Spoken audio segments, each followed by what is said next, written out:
How's it going, Steve? How are you?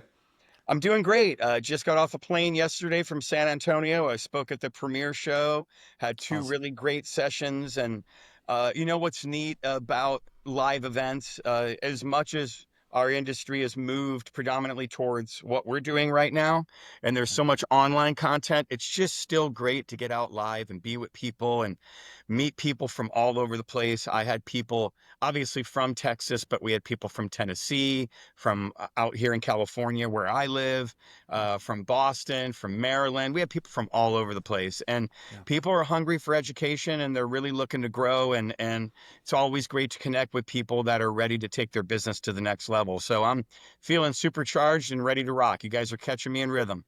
100%. I feel it. I feel the energy. I'm ready to go. Okay. Well, tell us for those of us who are not able to make it to the premiere show or any of the shows in the last, let's call it, 12 or 24 months. How is the show health these days? Well, you know, what's interesting is this was a third year show for Premiere. Obviously, the Orlando show is their crown jewel, and it's still one of the largest shows, beauty shows in the industry. But this show, being that it's their third year, so it's kind of in its infancy and taking off, continues to grow and gain momentum. So I've been at it all 3 years, and I continue to get more and more people in my classrooms. Okay. There's still some shows out there that are kind of hit and miss, but I think it's always been that way. But you know, I've been doing this for 32 years, and I can remember when we were predominantly live, and there were Mm-hmm. so many live events to choose from. Uh, I think it's sad to see that there's less options like that, but I do like that. Uh, Companies like you guys, manufacturers, I'm seeing distributors, I'm seeing a lot of software companies pivot and do their own live events, which is really great. It's just needed. I think when you can connect one on one with people in person, it's so invaluable. Mm-hmm. And to me, because it's not as predominant as it used to be, I think people appreciate it more and show up hungrier to not just be motivated, but to take things back and work on it. And I think Mm-hmm. that's the key, even in what you and I are here to jam with today. If you feel inspired by anything we say to anybody who's listening to this, good for you. But that inspiration only lasts as far as your ability to apply what you're getting. So we can give you solutions, but you've got to do something with it. And that means writing notes, taking notes, reaching out and doing what you need to, taking definitive action, circling back around to Eric or myself, getting questions answered, and really digging in to take your business to the next level. Because that inspiration is going to wear off after a while. You know, you got to act. 100%. And this is something that in so many of the talks that I've done at the hair shows, typically ISSC, we hit ISSC just, Yep. lots of years in a row. And then, of course, Premiere took over ISSC. Now it's Yep. Premiere Anaheim. Yep. They changed kind of the rules on who could have a classroom, Yeah. and we don't have a product to sell, so no longer will they give us the Hair Game podcast only a classroom, Yeah. whereas Sure. the ISSC used to. So we haven't been there. I mean, I've been there physically just to kind of hang around, say hi to people, but not to say anything. But I remember for all those years, one of the main messages that a lot of the most experienced people in the room would say is that this is so awesome. We're all so excited. And then as soon as you get home, you're not going to do shit Yeah. about Exactly. any of it, right? You're Exactly. going to forget everything. You're going to go back to your old habits, which are giving you kind of the mediocre results that drove you to the show in the first place. Correct. So everything you just said is so poignant and so valuable. Dedicate some time after a show. Take half of a day off or whatever to sit down and organize the thoughts, the notes that you just recommended. Organize your thoughts and kind of create that plan of action that you talked about to actually get the benefit of the time that For you spent sure. at this show. It's not just about the feeling and the excitement. It's about actually taking the information and putting it into action. It really is. You know, one more thing I'll say about this is, you know, any of my clients that I coach, if they're going to any event, I want the owner that I'm coaching and any of her team members that are going to submit to me by the end of the week of that live event what they got out of it, why that's helping them, but specifically what are they going to do and when are they going to do it. And then we track for the next 30 days, and I have the owner build into her or his schedule time to follow up and check in with the person to see, are you applying that technique you just learned?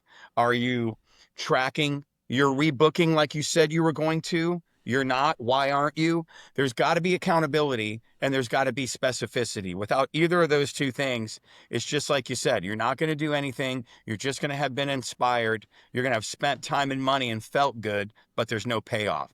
So you got to put accountability. You got to put specificity. There's got to be checkpoints. There's got to be by when dates in anything. Without any of that, then we're just having a good time and basically wasting time. Right. All right. So for the listeners who don't know Steve yet, he's quite obviously, if you've been listening so far, he's a salon coach, author, speaker. 32 years you've been in the business. You wrote a book recently called Financial Fitness, and you focus on the salon industry. So Yes. I want to start with why you're in this position. How did you get there? Why did you become a coach for the salon Well, industry? I failed my way into it, Eric. No, really. Like any good success story. Yeah. I ran my business into the ground because of what I didn't know.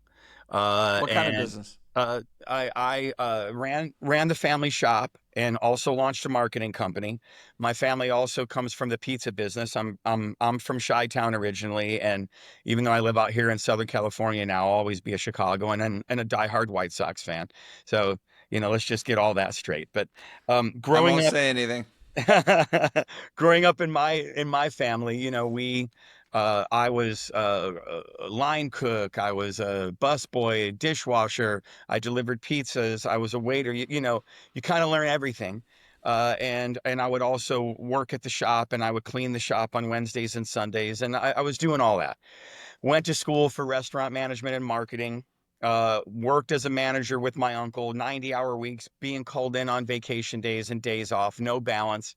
Got burnt out on it, left it, came back over to the shop side, started doing that, and launched a marketing company, marketed over 100 salons over about an 8-year stretch. It was kind of like a side hustle and love.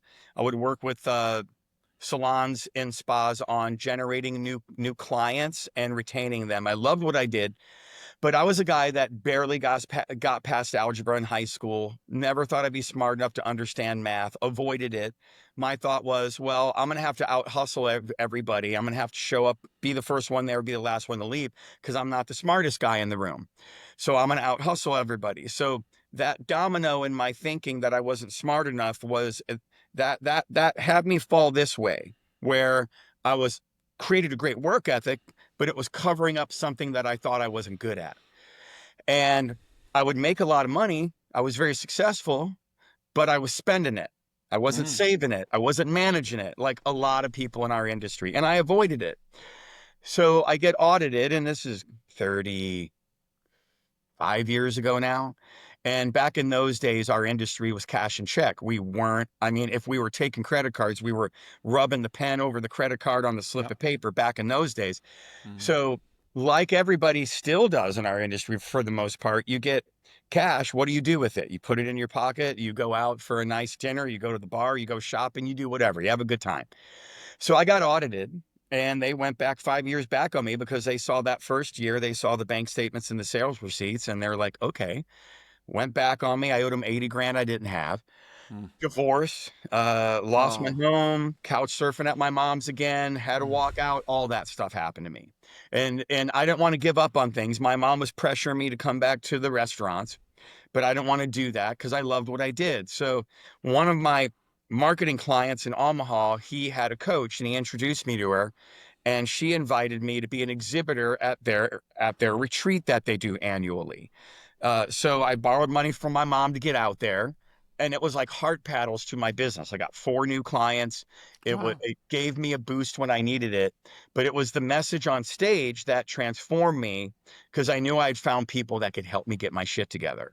So went back to the bank of mom one more time, and she's like, "This is it. You either figure it out. I'm not gonna, you've got to make this work or not." And I started working with my coach, and I was showing up because I knew I had to learn how to get my shit together around money. I knew that I had to, if I was going to rebuild, I would have to do it the right way, and I would have to go through my journey. And the biggest thing that my coach did was she had me realize that I was smart enough to learn about salon, spa, and clinic finance. And her ability to help me shift my thinking was the other domino going in a different direction. I already had the work ethic. I already had a lot of belief in myself in a lot of ways, except this area. So shifting my perception helped me learn and scale the right way. I was able to rebuild the company. I was able to sell it for a profit. I was able to get out from under the debt, rebuild my credit. That company offered me a chance to join them. And I haven't looked back. I mean, it's been 32 years now. I've coached over 750 salons, spas, clinics, solo owners, all over the world. I've written 2 books. That company got bought by Milady. I worked with them for 9 years as a subject matter expert, and then I left them to launch my own brand. I did that in 2016. I'm working on my 3rd book. I've trained everywhere from Moscow, Russia, to Dublin, Ireland, to all over Italy, to Bogota, Colombia, and Mexico and Panama, and all over the US and Canada. Was nominated for Educator of the Year by NAHA 2 years ago. None of this I would have ever thought would have been possible. And all of it comes from me learning at a tough moment in my world and getting humbled and realizing that I had to shift. And because it was so transformative for me, Eric, I've dedicated my life. It's not a career for me, it's a life path. I'm here to serve our industry, to shift our thinking, because us right brain creatives, we're really good at what we do. But when it comes to thinking about business structure and organizational functionality, we just shy away from it. We think it's dry subject matter, or like me, we don't think we're smart enough, and we avoid it to our detriment. So I dedicate my life to helping people in our industry shift their thinking and then give them the tools, resources, and solutions to actualize the insight. And that's my game, you know? Yeah, amazing. Okay, so what you do now is you have clients, you have paying clients who Yep. you coach, and Yep. I'm sure you've got traditional salons and you've got independent operators, and they come to you and they say, I imagine, it's funny being a coach like you because in order to get a client, the client has to have enough self awareness to connect the dots between I'm not doing well, or maybe they are, but I can do better, Yep. and this person named Steve can help me, and I know it's going to be uncomfortable and it's going to cost me a little bit of money going to Steve, but he's going to help me. You're self-selecting to a type of person who's um, proactively trying to improve themselves, Hmm. right? Correct. Anybody can come to a seminar, right? Like, I had, I don't know, 60-ish people in my 2 classes total over the last 2 days, and 20% are going to act. And the rest are just going to be motivated and go back and do nothing. So while I'm speaking to everybody and I'm committed that people get value, I'm speaking to the people that are ready. Because to Mm-hmm. work with somebody like myself, you really have to be ready to make the investment of time and money. And I'm very selective because I don't want to waste my time. Mm-hmm. To me, it's not about getting another client so I can make a buck. It's about going on a journey together to transform yourself. And if you're unwilling to jump in because the water's freezing, I'm not right for you. I give people, I teach people things. I give them action steps. I give them by when dates. They miss a by when date. We talk about what that missing was, what happened, where's the lesson, how can you grow and learn. Let's get the integrity back in place and keep going. Do it again. We talk about it again, but you're on probation. Do it again. You're out of my program. Don't waste your time. Don't waste Yeah. mine. Don't waste your money. Yeah. If You're there's not a no rigor, babysitter. no, if there's no, and I'm not here to kumbaya. You Yeah. know, if there's no rigorous standards of accountability like that, then we're left to our own devices, and we continue to have functionality in the areas that come easy to us or that we love, and dysfunctionality in the areas that we shy away from or think are challenging. So to me, I'm all about helping people lean into what's uncomfortable so they can go after the breakdowns and cause breakthroughs. And it's not fun, but there's such a payoff on the other side. And not everybody's ready for that. People have to be ready for that. That's why I've got books, I've got webinar series, I write articles. So there's ways that I can touch and help everybody. But then there's coaching for people that are truly ready to jump in because that water's freezing. You know what I mean? Yeah. So what's the difference between the person who's unable to make that step and change their habits and become comfortable with the things that are uncomfortable, learn to at least bear the things that they don't like, versus those who aren't? It all comes down to mindset. You know, I in my second book, Interdependent Leadership, I teach about that you can really only build your business if you have inclusivity with your team. It can't be, for example, if you own the salon, Eric, you coming up with all the ideas. That's exhausting, right? So my philosophy is you got to get everybody involved. You'd rather have 5 or 6 hearts and minds looking at an issue and collaborating than not. But the missing is perception. It starts with thinking. You know, that you and I could be connected, and I could espouse your values because I believe in what you've created. Therefore, I want to work with you. But if I have a different perception around something, like let's say retail, you know, you are very adamant about serving the guests at home care. And I am, you know, stuck in my thoughts that people can't afford it. And oh, they're going to think I'm pushy. So if I have that perception, that is a barrier to my own progression. And it's a barrier to me buying into your belief system. So even if we have commonality in values, that perception creates a barrier to people getting served and then me being aligned with where you want me to be. So unless you can help me shift that perception, I'm going to be stuck there. And you're going to ultimately be frustrated with me. And then you're going to either really push the dial with me or push me out the door because you need to find some people who are like-hearted. So when it comes to coaching, it's the same thing. People are going to be stuck in their fears, and if people are going to be stuck in what they believe to be the reality, even though it's a reality, you know, it's just a perception, but they make it up to be real, then they're going to struggle to either take on a coach or to be successful in coaching. For example, I could charge somebody $600 a month or $2,000 a month, but if they don't believe that they can grow their top line sales to pay for that in 90 days, I'm not right for them. Because a lot of people will look at a dollar amount and come from a lacking and come from a expense minded point of view versus coming from an entrepreneurial point of view. And most people are entrepreneurial when they open the thing. They're all excited. They're willing to take a loan out. They're ready to go. But then because of what they don't know, they pigeonhole themselves into just being behind the chair or in a treatment room to make a buck to pay a bill. They don't give themselves time to think, and they're just spinning. So when you're in that mindset and you begin to worry about money and you become situationally driven and reactionary as opposed to being critical, thoughtful, organized, and mindful and analytical about where your business is. So when you can't change those thoughts, then you're like, well, I can't afford $600. Oh, really? Well, 600 divided into 4 weeks, what is that? That's 125 a week, 150 a week, divided into 5 days. That's $30 more a day that you need to grow your sales by to bring somebody like me on board. Oh, you're seeing 10 clients a day. That's $3 more a guest. So are you revving up your income producing engine to afford to get the help you need, or are you stuck on a number that you think is big? And that's really where the mindset comes in. It's fear of I can't afford something, or being stuck in a mindset of, well, I don't think I can grow. I don't think I can change people's opinions. No, my team's going to resist me. I don't think I can. Perception is, to me, the genesis of transformative growth or keeping yourself in the jailhouse, man. Yeah.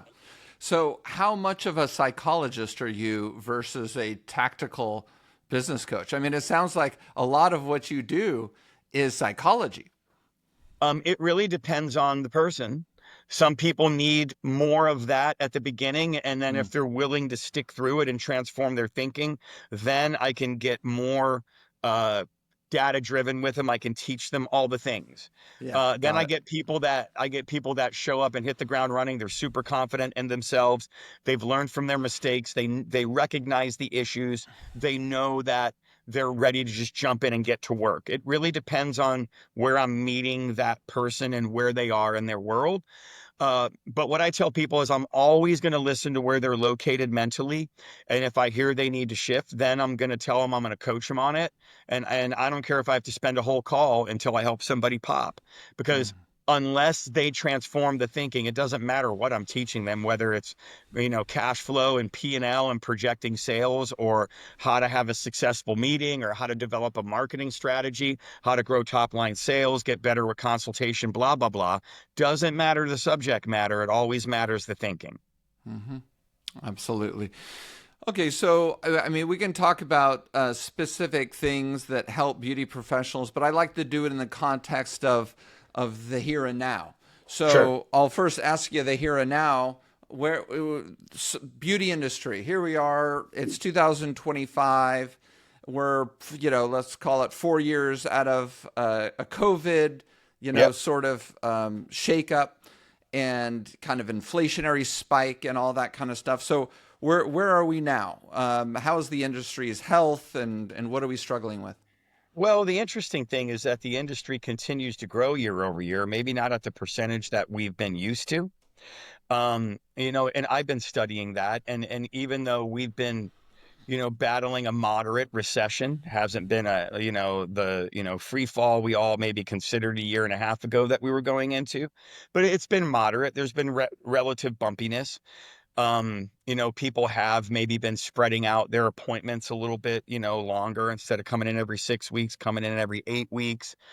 Client traffic's a bit down, not only from, what we're hearing and industry analytics overall, but, I can just say I coach 24 salons and spas and suite owners right now. And I'm looking at the data, and I'm seeing a moderate, like, maybe 5% across the board drop in client traffic, but I'm seeing an increase in new client traffic growth. So that's an interesting dynamic. I think people are moving around a little bit more. They're a little less loyal. If people are raising prices, maybe they're jumping, but that's okay, because you can, as long as you are continuing to rev up the new client acquisition engine, that to me is what's critical. You can't be stuck on somebody who chose to go somewhere else. You can only focus on what you can control, and how are you continuing to get your name out there and leverage technology. And I mean, all the software companies are really good at doing things to help you grow client traffic. So I think the industry is at a point, then you throw in what we've been dealing with the tariffs. People then again get situational and they start to worry. And then people become a complaint about what's happening outside of their four walls. So the way I'm relating to it, and the message that I bring in every session I do with clients or when I'm out on the road, is focus on your four walls. Focus on what you're doing to deliver the very best to everybody, and be data driven. Don't just think you're good at rebooking. Know it. I, I asked I asked everybody this weekend, how many of you can tell me how many new clients you've had from January 1 through September 28, 29? And nobody could tell me the number. None. And that's our industry. I said, okay, so then you're all managing from feelings, and you're all worried about what's going on outside your four walls that are going to impact you more because you're driven by worry.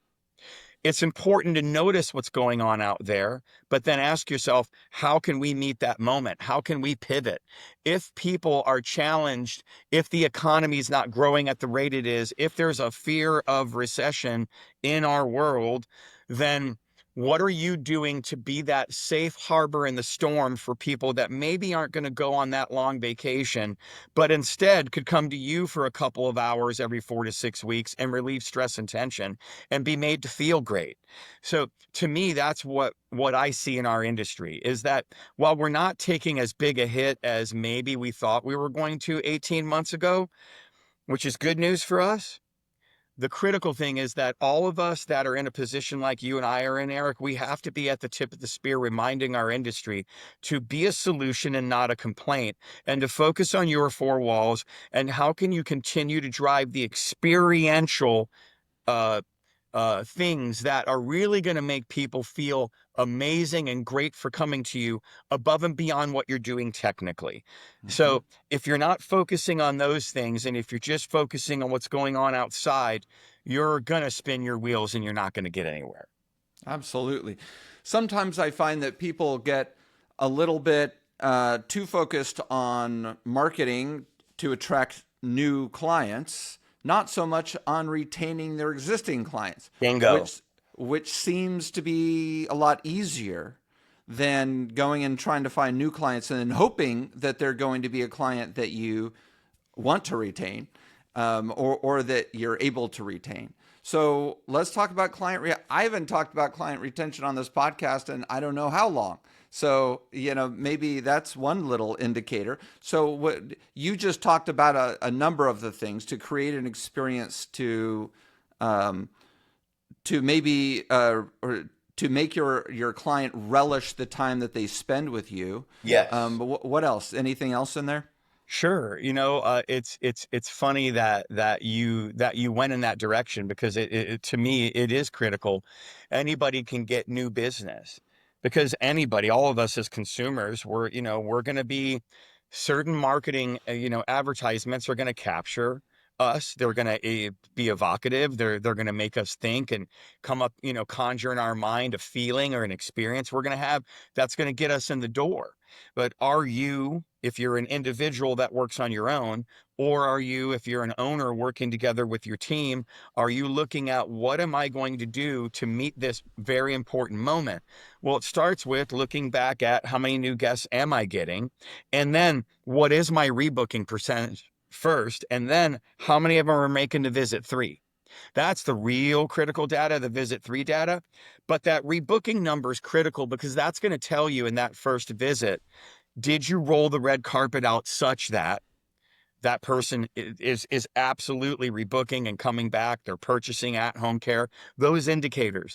So all of my clients, we're tracking this. And I want you to guess what you think, Eric, is across all of my clients, which is a good swath, right? I've got one guy that's got 85 hairdressers in a $5 million operation. I've got another client that's got multiple locations, down to brick and mortar salons and suite owners that I work with. Across the board of all of that, what do you Yeah. think the rebooking percentage is of new guests?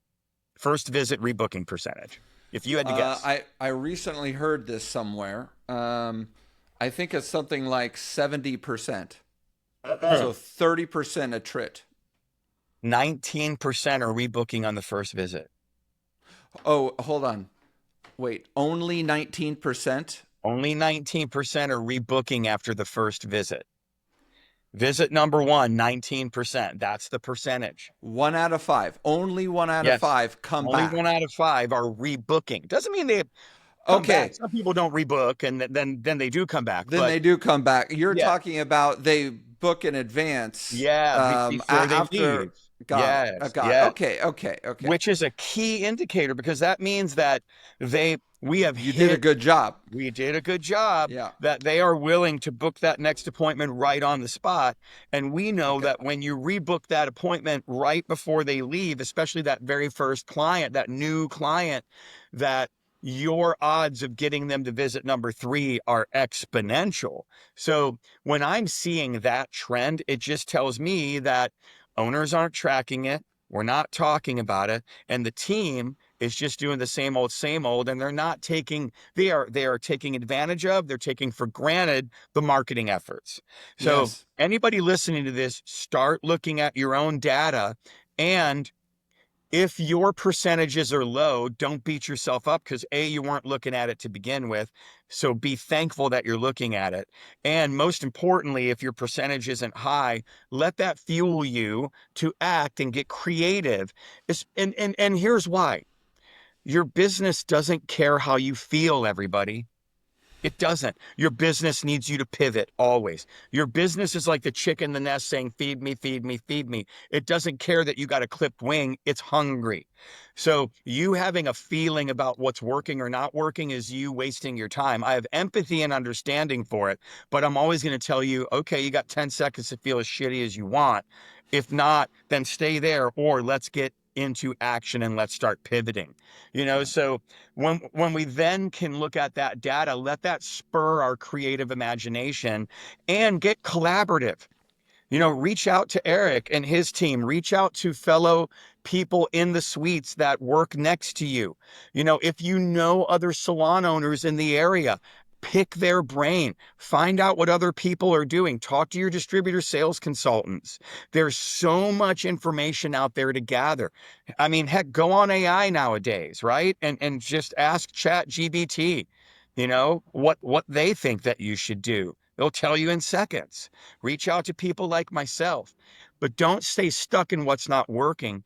Get the data and let it fuel things that you can do to really escalate the experience you provide people.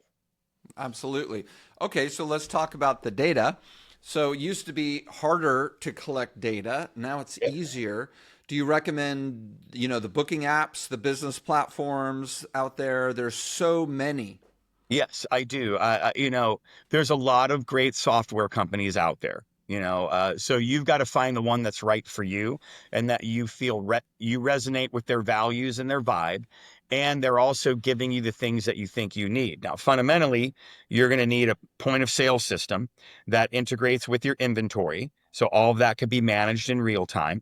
If it integrates with your cash flow and financial tracking, your profit and loss integrates in their QuickBooks, that's a home run because once all that's integrating, it's saving you a ton of time. So a lot of the software companies out there are great at that and are doing that. Um, for example, Millennium is doing that well. Vigaro is doing that well. Shortcuts is doing that well. Um, Zenoti is doing that well. But then they have to, in my opinion, be committed to help you grow and drive cash flow, increase the top line. And a lot of them are pivoting to and doing that, implementing online booking for you, building promotions. But the one that I really espouse and I promote is Forest. I love what they're doing from a marketing perspective. In my 32 years as a coach, I've never seen anything quite like what they're doing from a marketing perspective. Those What are guys they doing? are, yeah, I'm sorry. What are they doing? Well, you can build promotions right inside of the software, and with a click of a button, it goes out as a text and goes out as an email. It goes out on the social platforms. You can track all of it in real time. You can track it from your desktop. You can track it from your phone, from the app. You can really see what's working and what isn't. But one thing that they've done that nobody else has done, and I think it's a big game changer, is that they're the only software company that has an exclusive partnership with Meta.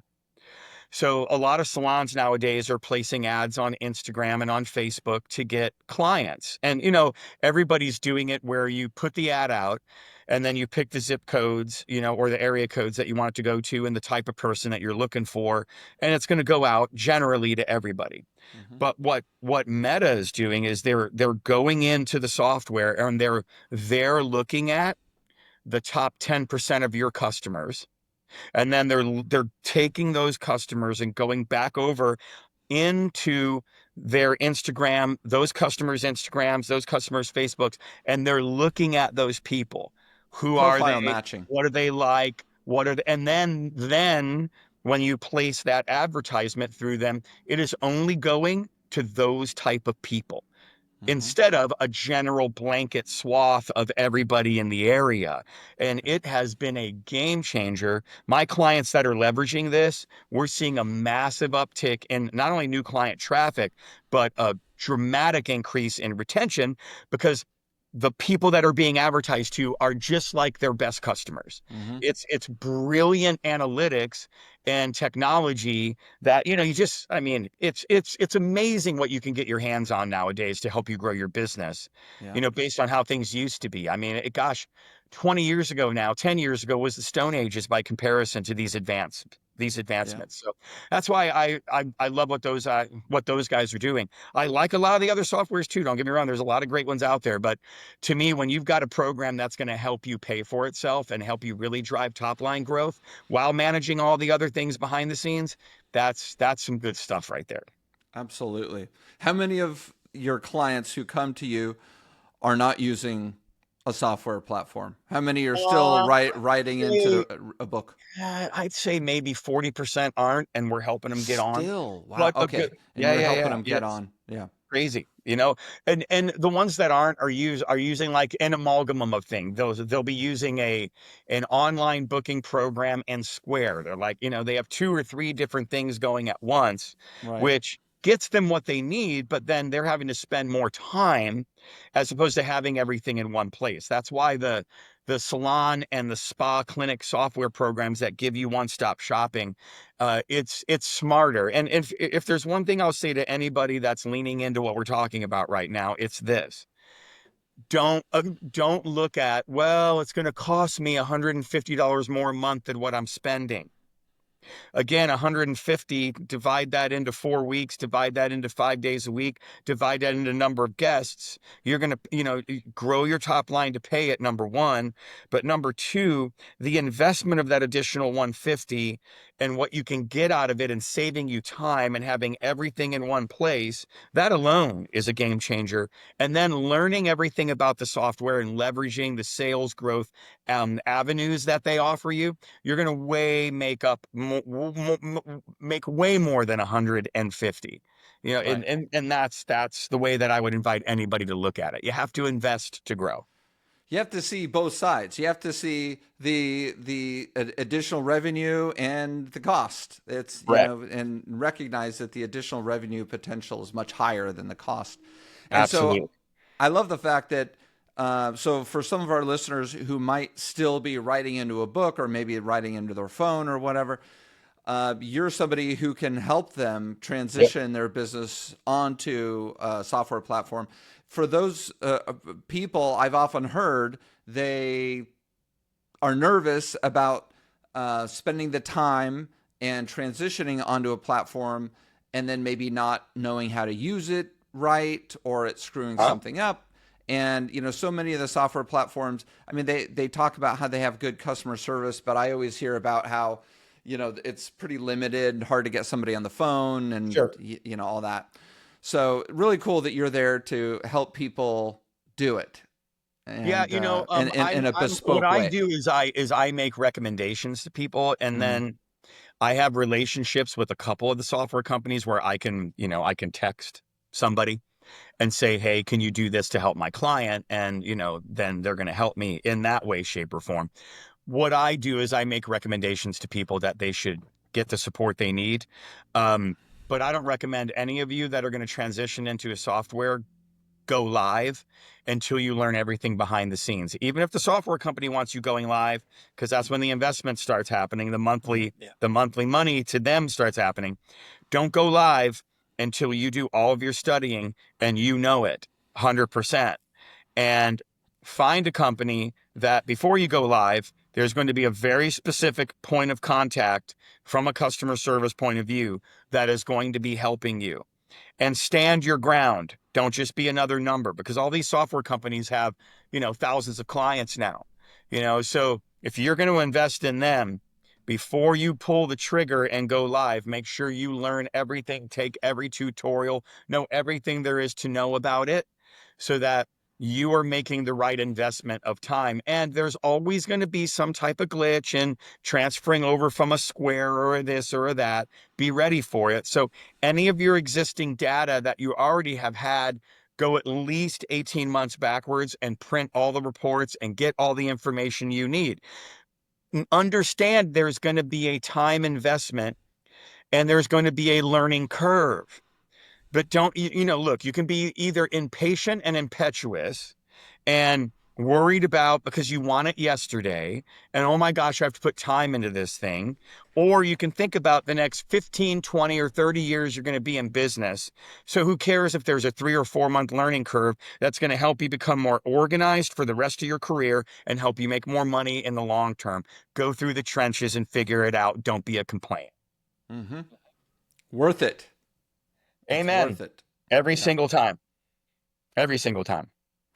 Okay, so as you were talking about the data, and I just Yep. want to make sure the do most of these booking apps uh, consolidate and provide reports that give you this data nowadays? It seems like most of them. I mean, there's been an arms race for a couple of years on the functionality. Whether it's various types of booking, flexibility and pricing, the this and that with the reports, with the financial reports and the data. Though I'm not so familiar about whether they've kept up with each other, or you say Forest is really good. Are most of them pretty good? Yeah, I think from a data management point of view, yes. Yeah, I Okay. think, I would say, some of them are going to do things a little differently. But getting all the basics and integrating with inventory and integrating with QuickBooks for financial tracking, most all of them across the board are doing a really solid job with that. Like I would say, again, the top companies, the Forest, the Boulevards, the Zenotis, the Vigaros, the Shortcuts, all these companies are doing Millennium, they're doing a very good job of it. Okay. Um, so it's just you as an owner, you just have to research a bunch of them, do a bunch of demos with many of them, Mm-hmm. be grounded in how they operate and what their value systems are. What what are you really looking for? What do you like the most? And then ultimately, what's going to be the game changer that's going to separate a program above and beyond for you from others, which for me is why I like my friends at Forest because what they're doing from a marketing and sales growth Mm-hmm. perspective. They're Mm-hmm. so committed to grow that top line and they're always innovating. And, I spoke at their event in 2019, and they have an annual event every January over in Dublin. And, one of the things that they do is they have the event, but then the next day they invite key clients to then come and look at what their R&D team, their research and development team is coming out with. And they want end users specifically looking right at it and saying, I like this, I like that. Oh my God, that's amazing. Yeah, that's a waste of my time. So I like that they're always engaging their end users to find out how they can continue to get better and bring things to the market that are going to make a difference, which Yeah. is pretty neat. So either way, if Fantastic. I were to sum up talking about technology, do your research and make sure that you're finding something that's going to save you time, get you data in real time, and help you make money. Yeah. Okay. Before we get off the topic of marketing, Yep. the love what you talked about with Forest, but what is the primary driver of new clients these days? Is it still referrals? I think referrals have been number one for so long. Is it still referrals or is it It's something else? referrals. I think it's a mixture of three things. It's referrals. It's and I find that to be secondary. Most of my clients are growing through their SEO, growing through Yeah. Google SEO, and Google. just driving Yeah. driving their search engine optimization up the charts. Mm-hmm. So really ensuring that your website is current and fresh and up to date, and that you're working to have your brand be top of the line when people are searching in your area for what you do. Yeah. Then referrals, then leveraging referrals, and then leveraging technology like we just talked about. Yeah. That's great. Okay, let's talk about financial fitness. Why did you write that book?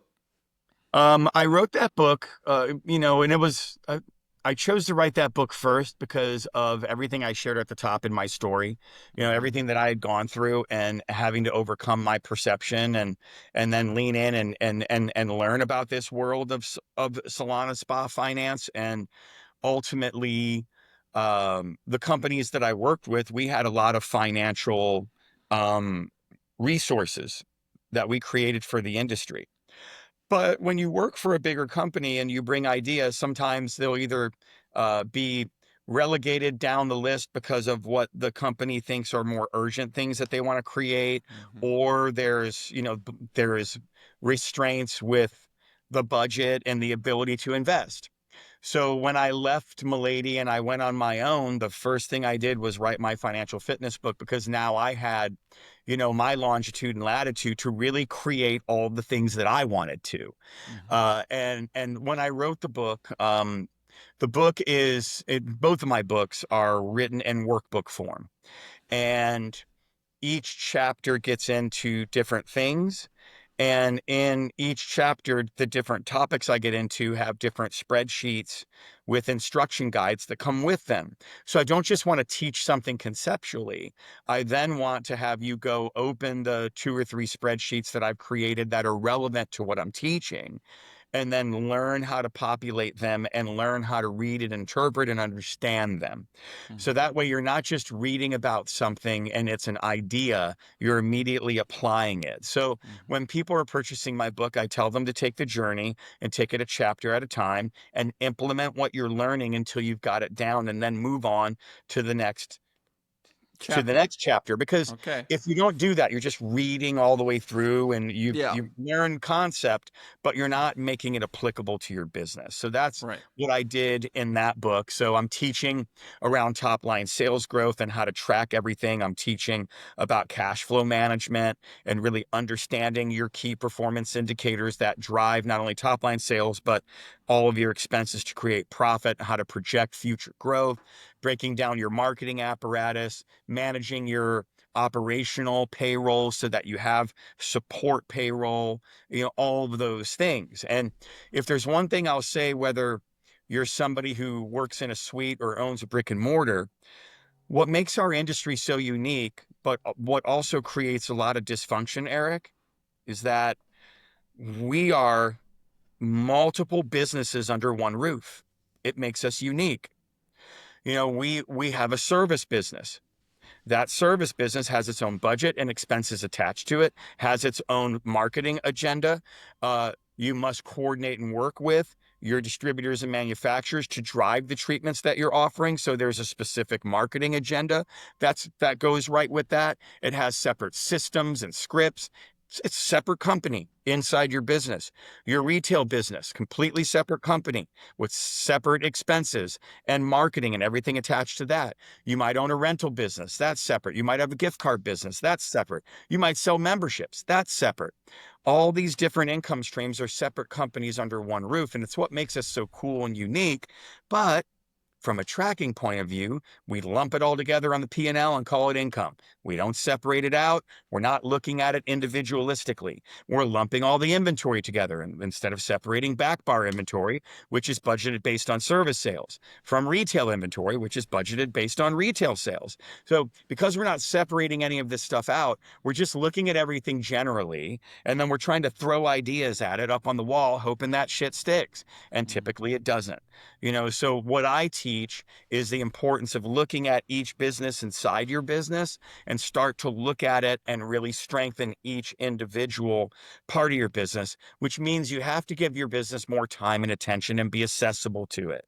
So if you work individually by yourself, and you're in a suite, I want you raising your prices so you can get a half a day back in the middle of your week. So that way you're not thinking critically about your business on a Sunday or a Monday when should be your day off, or on a Wednesday night when you're tired after cranking all day, right? So raise your prices to get a half day back. So now in the middle of your regular work week, you are being analytical, data driven, and thoughtful about where you are and where you need to be. And you've got everything organized in the way that it needs to be. And that's what I teach in my book. And if you own a business and you have a brick and mortar and you're listening and you have a team that's trusting you with their livelihood, you need at least one, if not 2 days, where you're not working in a treatment room or behind the chair, so that you can give your team the attention that they deserve from you, and the business the time it needs from you as well. So I have another spreadsheet in my book where I teach people how to replace a day and be more profitable doing it, because a lot of people think if they work less, they're going to lose money. That's a stylist, that's a technician mentality. That's not an owner mentality. Your most important customer, everybody, is the business itself, and it needs your attention. So start raising those prices so that you get more money, so that in that you can get the time back, so that you can give your business the attention that it needs. Well, this has been amazing. Where does somebody find your books? You've You go got to my two web. out there. We only talked about one, but you've got two out there, and you're writing a third. So where do people find those? Yes, my website is www.stephengomez.net. That's STEPHEN as in Mary, EZ as in zebra.net, and just go to my store on there. You can also reach out to me, follow me on Instagram at Salon Coach SJG. Those are my initials, Stephen James Gomez, at Salon Coach SJG. If you want to send me an Instagram message directly after you've listened to this and ask me any questions, I'll make myself available. I respond within 24 to 48 hours as long as I'm not out on the road training or on vacation. So you can Yeah. count on me to respond. I don't want to be somebody you just watched once and that was it and that was great. I'm here to help everybody. So Yeah. reach out, Salon Coach SJG, www.stephengomez.net. I am here to serve you. Awesome. Love it, Steve. Thank you so much. I really appreciate you having me.